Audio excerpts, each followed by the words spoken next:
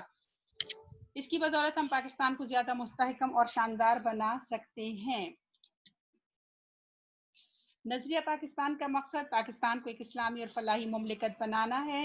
ہمیں ایسا کوئی قدم نہیں اٹھانا چاہیے جس کی وجہ سے خدا اور اس کے رسول صلی اللہ علیہ وآلہ وسلم کے سامنے شرمندہ ہونا پڑے، کیونکہ یہ ملک حاصل ہی اللہ اور اس کے رسول کے نام پر ہوا ہے، اس لیے وہ کہہ رہے ہیں کہ کوئی ایسا کام نہیں کرنا چاہیے جو اسلامی اصولوں کے خلاف ہو۔ ہمارا جینا اور مرنا پاکستان کے لیے ہونا چاہیے، قومی مفاد کے سامنے ذاتی مفاد کو دل سے نکال دینا چاہیے، یعنی وطن کے لیے سوچنا چاہیے، اپنی ذاتی زندگی ذاتی فائدے کے لیے جو ہے اس کو قربان کر دینا چاہیے، اپنے ذاتی فائدے کو قومی فائدے پر۔ ہر قسم کی گروہبندی سے بالاتر ہو کر تمام پاکستانیوں کی فلاح و بہبود کی کوشش کرنا نظریہ پاکستان کو فروغ دینا ہے۔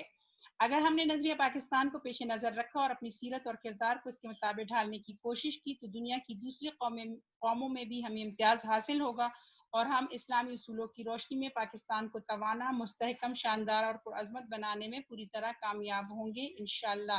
یعنی جب تک ہم نظریہ پاکستان کو سامنے رکھیں گے، جب تک ہم اس کے مطابق اپنی زندگیاں گزاریں گے، کیونکہ اسلامی نظریہ تھا اور اسلامی نظریہ یعنی پاکستان جو ہے وہ تو حاصل اسلام کے نام پر کیا گیا ہے، تو جب تک ہم ان اصولوں پر ان اصولوں کی روشنی میں اپنی زندگی گزاریں گے تو پاکستان جو ہے وہ انشاءاللہ ترقی کرتا چلا جائے گا۔ مشق دیکھ لیتے ہیں، سوال جواب ہیں چھوٹے چھوٹے، آپ یہ جو ہے سارے چیپٹر میں ہی ہیں، آپ نے ان کو میں آپ کو بتا دیتی ہوں اور آپ نے ان کو اٹیمپٹ کرنا ہے خود ہی۔ پہلا سوال ہے، مسلمانوں کو اپنی دینی معاملات میں اپنی آزادی کب ختم ہوتی ہوئی نظر آئی؟ آپ لوگوں نے شروع میں پڑھا بادشاہ اکبر کے دور میں، جب ہندوؤں کی اجارہ داری قائم ہو گئی، یا ہندو جو ہے مسلمانوں کے ہر معاملے میں بولنے لگے تو ان کی اپنی دینی معاملات میں آزادی ختم ہوتے ہوئے نظر آئی۔ دوسرا سوال ہے، سلطان ٹیپو اپنی جدوجہد میں کامیاب کیوں نہ ہو سکا؟ کیونکہ دوسرے سرداروں نے ان کا ساتھ نہیں دیا، اور وہ انگریزوں جو ہے کہ وہ اپنا افغانستان، ترکی اور فرانس کو بھی اپنے مسلمان ممالک میں شامل کرنا چاہتے تھے، لیکن دوسرے سرداروں نے ان کا ساتھ نہیں دیا، اس لیے وہ کامیاب نہ ہو سکے۔ تحریک خلافت کیوں شروع کی گئی؟ یہ وہ پورا جو پیراگراف آپ نے پڑھا ہے کہ کس طرح دوسری جنگ عظیم میں ترکی نے جرمنی کا ساتھ دیا اور پھر مسلمانوں نے بھی، اور لیکن انگریز نے مسلمانوں سے وعدہ کیا کہ اگر وہ جنگ جیت جاتے ہیں تو وہ خلافت کو کچھ نہیں، ترکی کو نقصان نہیں پہنچائیں گے، لیکن جنگ جیتنے کے بعد وہ ترکی کو ٹکڑے ٹکڑے کر دیتے ہیں، اور خلافت کی حفاظت کے لیے جو ہے وہ تحریک خلافت شروع کی جاتی ہے۔ اور اس کے رہنما کون کون تھے؟ مولانا، دونوں بھائی مولانا شوکت علی اور مولانا محمد علی جوہر، ان کی رہنمائی میں جو ہے یہ تحریک شروع کی جاتی ہے۔ اگلا سوال ہے، علامہ اقبال نے مسلمانوں کے لیے الگ وطن کا مطالبہ کب اور کہاں پیش کیا؟ علامہ اقبال نے مسلمانوں کے لیے الگ وطن کا مطالبہ 1930 میں الہ آباد کے اجلاس میں پیش کیا۔ پھر اہل مغرب نے قومیت کی بنیاد کس چیز پر رکھی ہے؟ اہل مغرب نے قومیت کی بنیاد، یہ آپ کے پیج نمبر 24 پہ فرسٹ پیرا میں ہی اس کا آنسر ہے کہ انہوں نے خاندانی، نسلی اور قبائلی بنیادوں پر جو ہے اپنی قومیت کی بنیاد رکھی۔ پھر اگلا سوال، مسلمانوں کی قومیت کی بنیاد کیا ہے؟ یہ بھی اسی پیج پہ آپ کا جو سیکنڈ پیراگراف ہے کہ مسلمانوں کی قومیت ایک نظریاتی قومیت ہے جو لا الہ الا اللہ پر قائم ہے، اور یہ رنگ و نسل کی بنیاد پر نہیں بلکہ ایک نظریے، ایک عقیدے اور ایک کلمے کی بنیاد پر رکھی گئی ہے۔ پھر جی، نظریہ پاکستان کا مقصد کیا ہے؟ اس کا مقصد ایک ملک حاصل کرنا نہیں تھا، بلکہ اس کا مقصد کیا تھا کہ اسلامی اصولوں کی ترویج و اشاعت اور اہل اسلام کے لیے مثالی مملکت کا نمونہ پیش کیا جائے۔ ٹھیک ہے جی، اور اس کے علاوہ نظریہ پاکستان کا ایک مقصد پاکستان کو ایک اسلامی اور فلاحی مملکت بنانا بھی ہے۔ اب ہمارا جو مقصد ہے، پھر شدی اور سنگٹھن کی تحریکوں کے مقاصد کیا تھے؟ شدی تحریک اس لیے شروع کی گئی تھی تاکہ مسلمانوں کی تعداد جو ہے، مسلمانوں کو جو ہے ختم کیا جا سکے، اور تاکہ مسلمانوں کو ہندو بنایا جا سکے، اور سنگٹن کی تحریک اس لیے شروع کی گئی تھی تاکہ مسلمانوں کو کا قتل عام کر کے ان کی تعداد جو ہے وہ کم کی جا سکے۔ اچھا جی، آپ کا اگلا سوال ہے، الفاظ مرکبات کے جملوں میں استعمال کریں، یہ آپ نے خود کرنا ہے۔ اس کے بعد آپ نے آپ کے ایم سی کیوز ہیں، درست جواب کا انتخاب کریں۔ سبق کے مصنف کا نام کیا ہے؟